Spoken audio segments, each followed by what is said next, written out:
We are gathered here today to celebrate in life one of life's greatest moments, to give recognition to the worth and beauty of love, and to cherish the words which shall unite Jacqueline and James in marriage. They have chosen you, those closest and most important to them, to witness and celebrate the beginning of their life together as husband and wife. Today, as we create this marriage, we also create a new bond and a new sense of family, one that will undoubtedly include all who are present here today.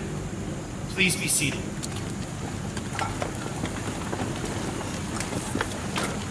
Before we begin the ceremony, Jackie and Jimmy would like to take a moment to remember those loved ones who could not be with us in person, but are here with us in spirit.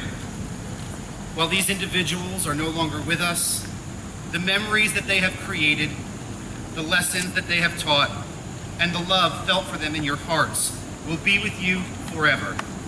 At this time, may we please have a moment of silence to remember these very special people.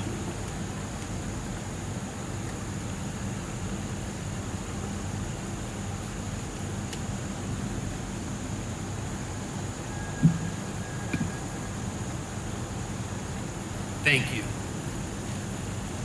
True marriage is more than just joining the bonds of two persons. In its right relation, it's the uniting of two souls already attuned to each other. When such a true bond already exists between two individuals, it is fitting that an outer acknowledgement be made.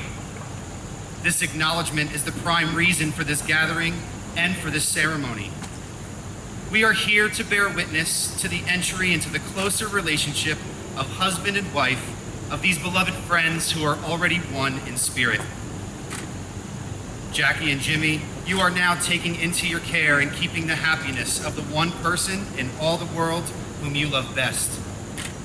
You are adding to your life not only the affection of each other, but also the companionship and blessing of a deep trust as well. You are agreeing to share strength, responsibilities, and love. At the end of this ceremony, legally, you will be married, but you still must decide each and every day that stretches before you that you want to be married. Make such a decision and keep on making it, for the most important thing in life is to love and to be loved. And now I would like to share a reading from Albert Einstein. Gravitation cannot be held responsible for people falling in love. How on earth can you explain in terms of chemistry and physics so important a biological phenomenon as first love? Put your hand on a stove for a minute and it seems like an hour. Sit with that special girl for an hour and it seems like a minute. That's relativity. And now I would like to share another reading entitled Union by Robert Fulghum. You have known each other from the first glance of acquaintance to this point of commitment. At some point you decided to marry. From that moment of yes to this moment of yes, indeed you have been making commitments in an informal way. All of those conversations that were held in a car or over a meal or during long walks. All those conversations that began with when we're married and continued with I will, you will, and we will. All those late night talks that included someday and somehow and just maybe, and all those promises that are unspoken matters of the heart. All these common things and more are the real process of a wedding. The symbolic vows that you are about to make are a way of saying to one another, you know all those things that we've promised and hoped and dreamed? Well, I meant it all, every word. Please look at one another and remember this moment in time. Before this moment, you have been many things to one another. Acquaintance, friend, companion, lover, dancing partner, even teacher. For you have learned so much from one another these past few years. Shortly, you shall say a few words that will take you across the threshold of life, and things between you will never quite be the same. For after today, you shall say to the world, this is my husband, this is my wife. Jackie and Jimmy, I remind you that marriage is a precious gift, a lifelong dedication to love, and a daily challenge to love one another more fully and more freely. With this understanding, do you, James, take Jacqueline to be your wife? Do you promise to warm Jackie's ice-cold feet after she steals all the blankets? Do you promise to love her and cherish her, honor her and respect her, for better or for worse, for richer or for poorer, in sickness and in health, for all the days of your life? Do you, Jacqueline, take James to be your husband? Do you promise to scoop the kitty litter and try not to bring home any more strays? Do you promise to love him and cherish him, honor him and respect him, for better or for worse, for richer or for poorer, in sickness and in health, for all the days of your life? May you always keep these words in your hearts as a symbol of your eternal commitment that you've made to each other.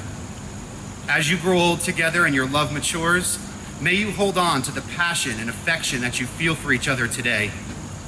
You joyfully enter into this covenant and solemnly accept its obligations. Your promises to each other in the presence of loving family and friends is valid and binding. At this time, may I please have the rings? Jackie and Jimmy have chosen rings as outward symbols of the commitment they make to each other today. From the earliest times, the ring has been a symbol of wedded love, an unbroken and never-ending circle which symbolizes a commitment to love that is also never-ending. So I ask that we all bring our blessings to these rings to also be symbols of unity, of joining, and of commitment. Let us grant that the love which Jackie and Jimmy have for each other today may always be just this way. Jimmy, please take this ring, and as you place it on Jackie's finger, repeat these words to her, saying them after me. I give you this ring with all that I am and all that I will ever be. Wear it and know that I love you. Jackie, please take this ring, and as you place it on Jimmy's finger, repeat these words to him, saying them after me. I give you this ring with all that I am and all that I will ever be. Wear it and know that I love you. Let these rings serve not as locks binding you together, but as keys, unlocking the secrets of your hearts for each other to know, and thus bringing you closer together forever. For our final reading, the couple has chosen a very special reading entitled, All I Ever Really Needed to Know I Learned in Kindergarten, again by Robert Fulghum. All of what I really need to know about how to live and what to do and how to be, I learned in kindergarten. Wisdom was not at the top of the graduate school mountain, but there in the sandbox at nursery school. These are the things I learned. Share everything. Play fair. Don't hit people. Put things back where you found them. Clean up your own mess. Don't take things that aren't yours. Say sorry when you hurt somebody. Wash your hands before you eat.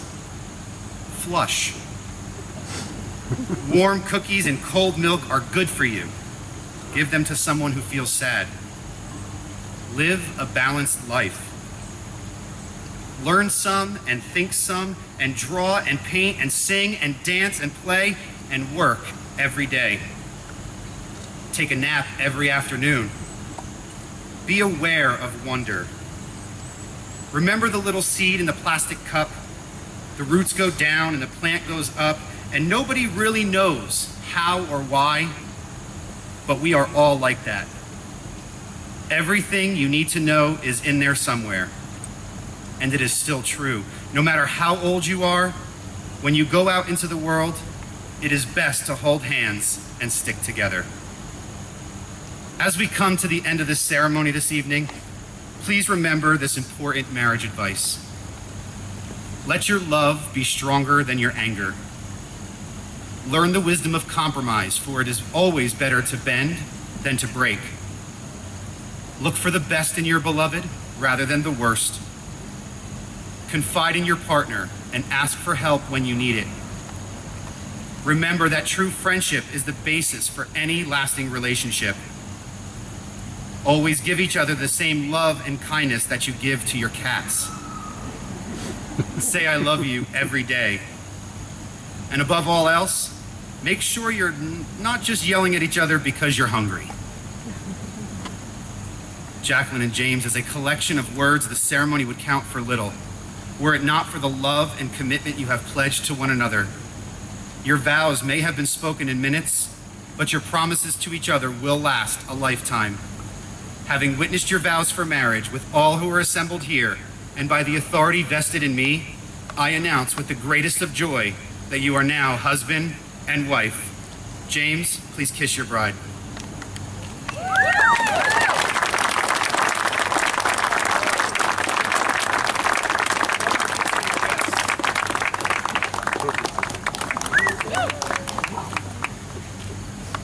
Grab your flowers. Ladies and gentlemen, family, friends, and guests, it is my honor to be able to present to you for the first time as husband and wife, Mr. and Mrs. James and Jacqueline Esposito.